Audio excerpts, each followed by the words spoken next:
If people aren't working their body, if they're not moving, if they're not taking care of their physicality, then they have no right to complain about their life not working. Conformity to me is one of the greatest killers, because we're under the impression that if I fit into my gang, to my community, to my family, to my tradition of my religion or whatever it might be, that's where I'm going to find love and acceptance.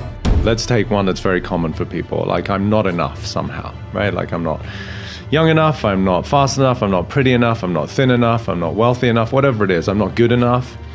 Then that becomes like this sort of linguistic prison that somebody lives within.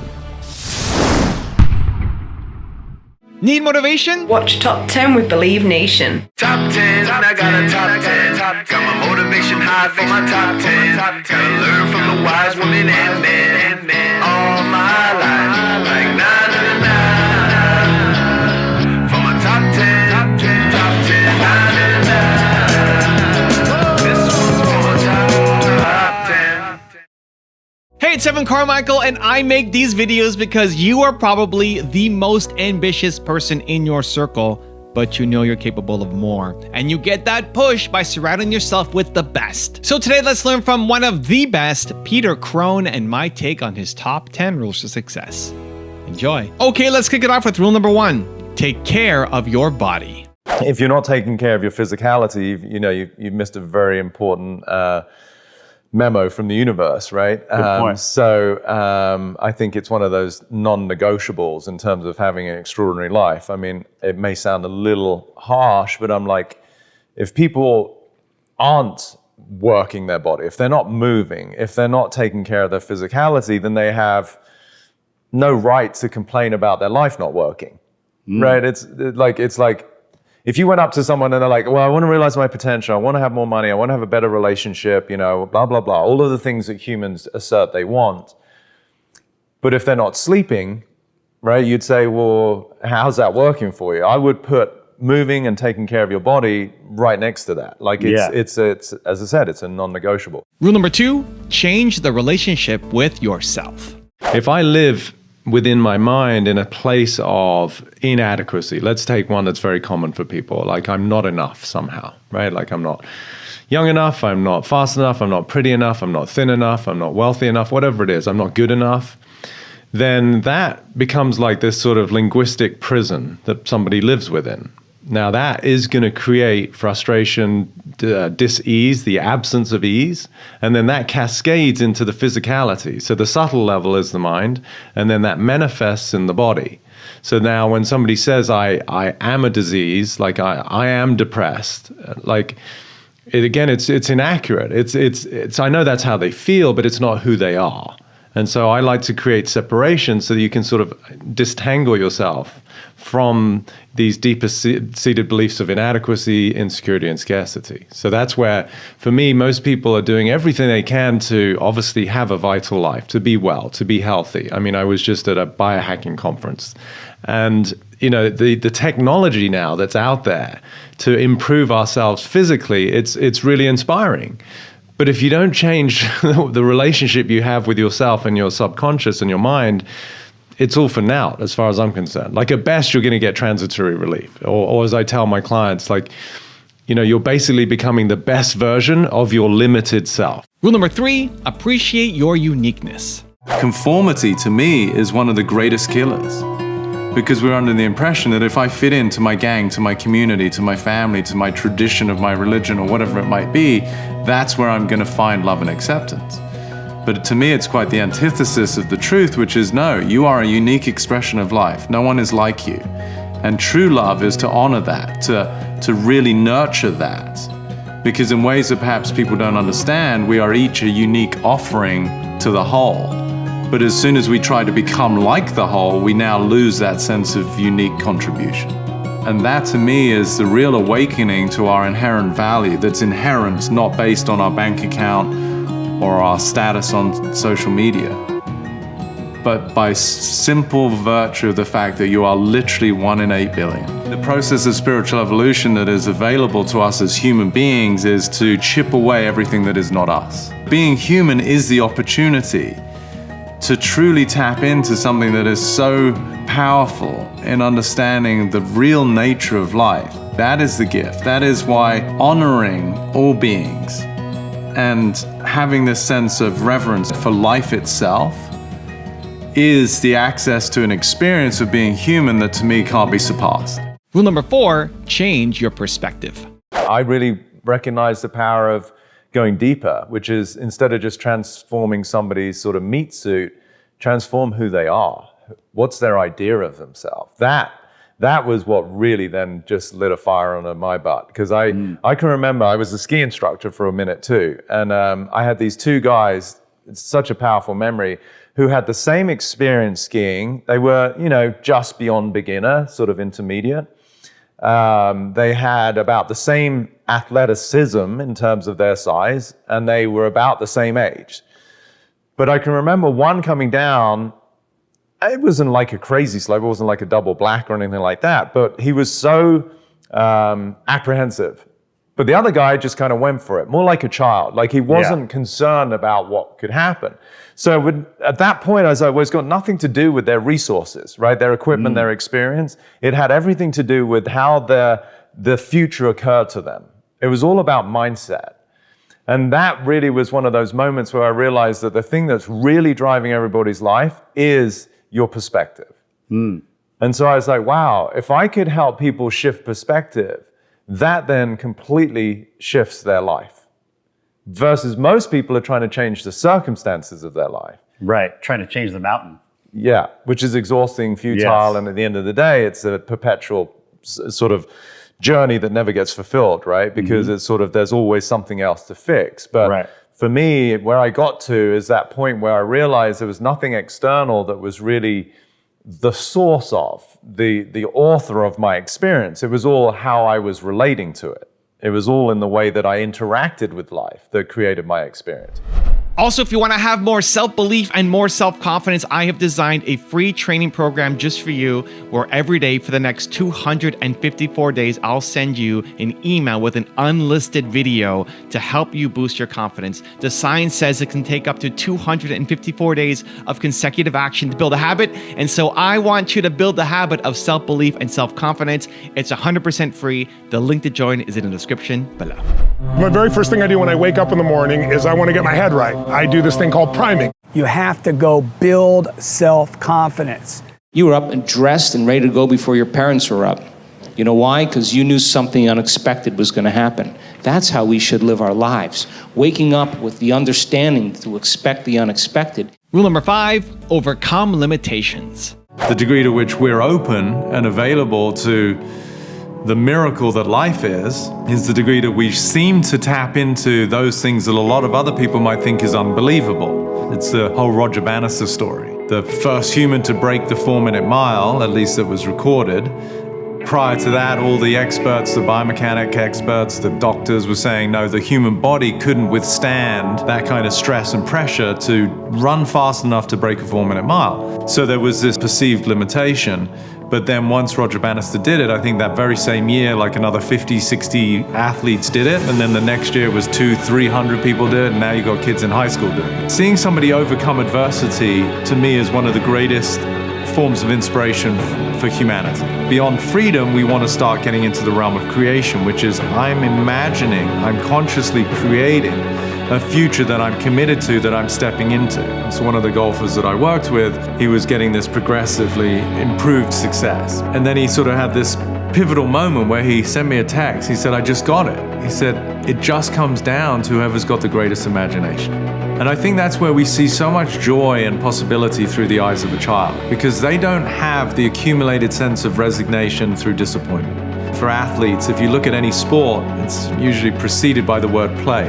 I think that's one of the greatest attributes any professional athlete can have, is one, the ability to let go of whatever happened, but two, to stay in the realm of pure possibility, like they probably were when they were a child, aspiring to be this professional one day. As a human being, it's inevitable that you're going to have a history that is at some level littered with failures. It's just part of being human. Now, the degree to which we incorporate that and integrate it as part of our journey is the degree to which we're no longer defined by it. And as we let go of any of these past disappointments, we have a much more liberated experience of life. So we perform at a higher level, we become more kind and loving to ourselves and to others. And that to me is the real opportunity of what it means to be human, to transcend our own perceived inadequacies and limitations, help others to do the same, and so create a life of true freedom and possibility. Rule number 6, develop trust. I would really invite people to develop a quality of trust that in ways that perhaps they don't understand, the circumstances of their life are aligning for their benefit, even if it doesn't feel that way, right? So the sort of the quintessential, the person who gets laid off from work and they're feeling the pressure or the stress of now losing a secure income. It feels like that event is subjectively not wanted, it's bad. Yet we all know how it may take 3, 6, 9, 12 months, but when things sort of fall into place as they're intended to be, they can look back in hindsight and go, oh, wow, me getting laid off, even though at the time it was a struggle, is actually a blessing now and one of the best things that ever happened to me. So that falls into the bucket of trust that in ways that I don't fully understand right now, the events of my life are transpiring in a way that is for my benefit. And so that would be the other thing that I say is that we're not victims of life, we're beneficiaries to it. So it's a reframe, it's being able to adjust our perspective in a way that allows us to recognize even through adversity that I'm becoming a bigger and better version of myself. Rule number 7, find your freedom. What does freedom look like in this day and age? I know that's a simple question. Yeah. But I think it's a beautiful place to start off. Yeah. What is freedom? Because it sounds so simple and yet it's so profound. It really is. I mean, and I think it's got different connotations depending on where people are at in life, right? So freedom could be as simple as somebody's got some kind of dysfunction in their body, like an injury, right? And so freedom from pain could be one aspect of freedom. But the freedom I'm speaking about is truly spiritual freedom. So it's the freedom that is, I think, our birthright, our true nature, our inherent state, when we disassociate from the limitations and insecurities and inadequacies of our subconscious. So that to me is why we're all here. That's the game of life, is truly revealing our inherent freedom. Rule number 8, never stop learning. I looked back, I found a training manual where I would keep my schedule of clients. And it was not uncommon for me to 3 or 4 days a week to have 13 clients at an hour a time. So you did 13-hour days. 13-hour days training people. But you were just stacking the cash, so you must have been loving at the time, stacking $45 an hour, whatever it was, as a all trainer, the but it's getting's still good. for a 25-year-old, that was pretty no cool. doubt. Yeah. So I was there. My first client was around 6 o'clock in the morning. I would take, a little break wherever I could, and then obviously a bite to eat at lunch. But otherwise, I was just with people all day. And I think 2 or 3 of them, from what I remember, always wanted me to work out with them. So, I mean, I was kicking ass, both in terms of my career at the time. I was in the best shape of my life. I just was feeling alive. How was the tan? I had a pretty good tan for a guy from England. Yeah, that's important. Who's living in California. Yeah, okay. Might have gone through that, burning stage. Yeah, you got to break through that. It's like the push that makes the difference. I had to sort of assimilate to the environment. But yeah, so that was just one of those times where I really started to get a paycheck for a 25-year-old doing something that was really changing people's lives. I was getting incredible results in short term. I had a wealth of background just because of my exercise physiology background in my undergrad, and then I did extracurricular studies, National Academy of Sports Medicine. I just loved to learn. I was a perpetual student, still am a perpetual student, and I just had so much respect for what the body could do, and I was just excited to help people transform themselves at that point physically. And the results spoke for themselves, and that's what kept bringing other people, to wanting to work with me. So it was a lot of fun at that time.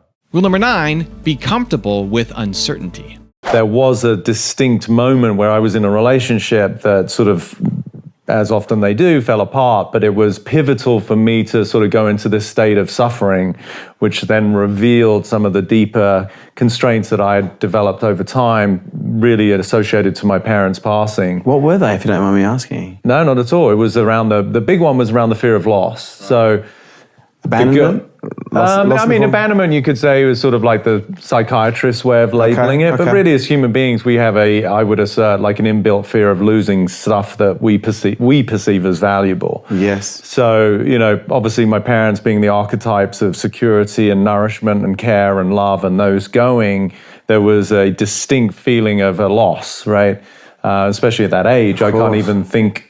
Even though it's me, it's sort of weird to think of a 7-year-old whose mother dies of cancer and the inability to process that, right? So it's sort of like a form of mental indigestion. So I wasn't able to actually understand it, but viscerally it's going to have its impact.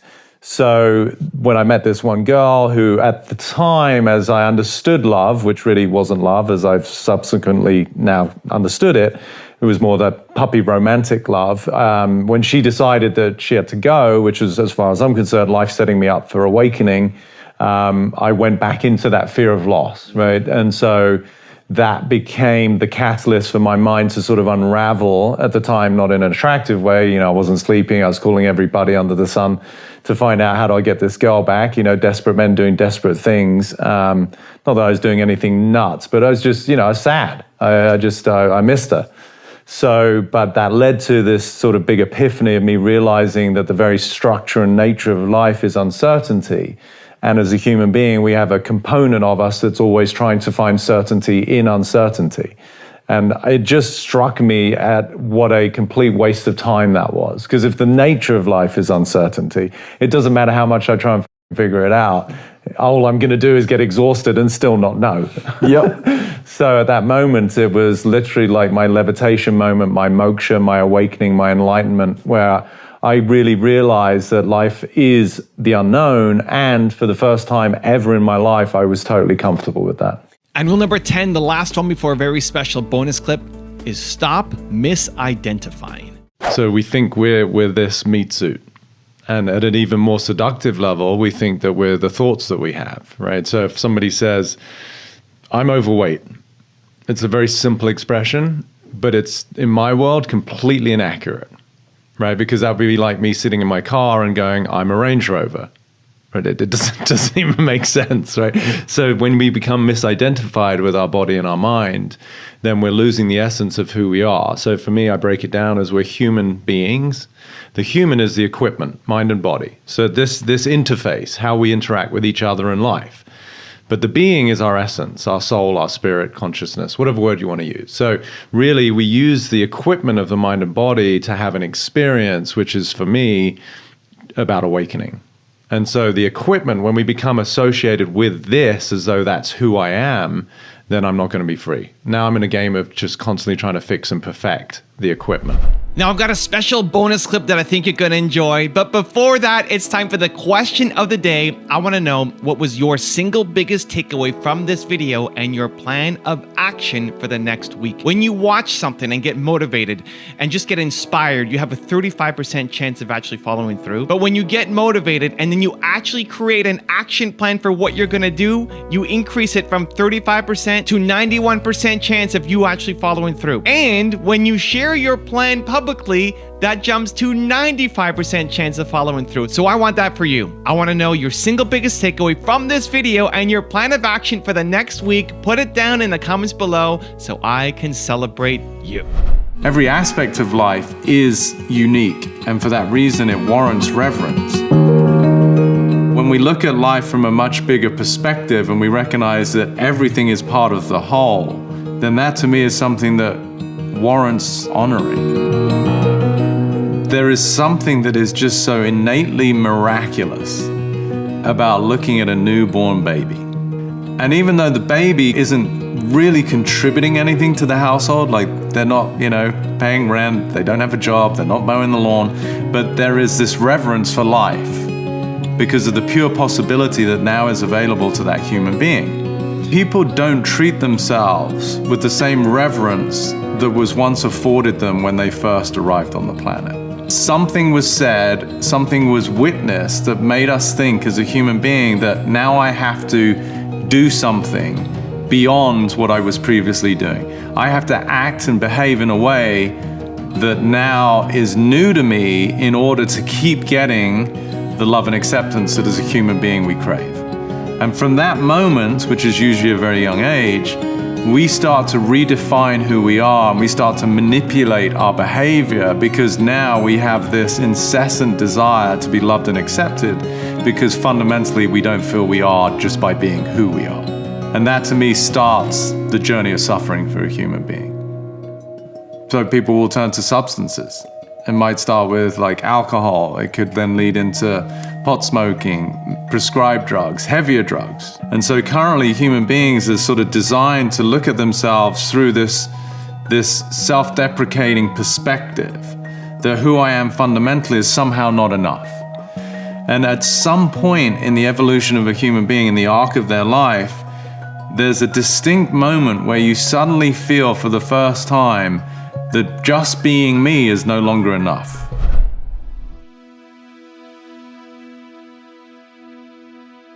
If you want 10 awesome rules from James Clear, check out the video right there next to me. I think you'll enjoy it. Continue to believe, and I'll see you there.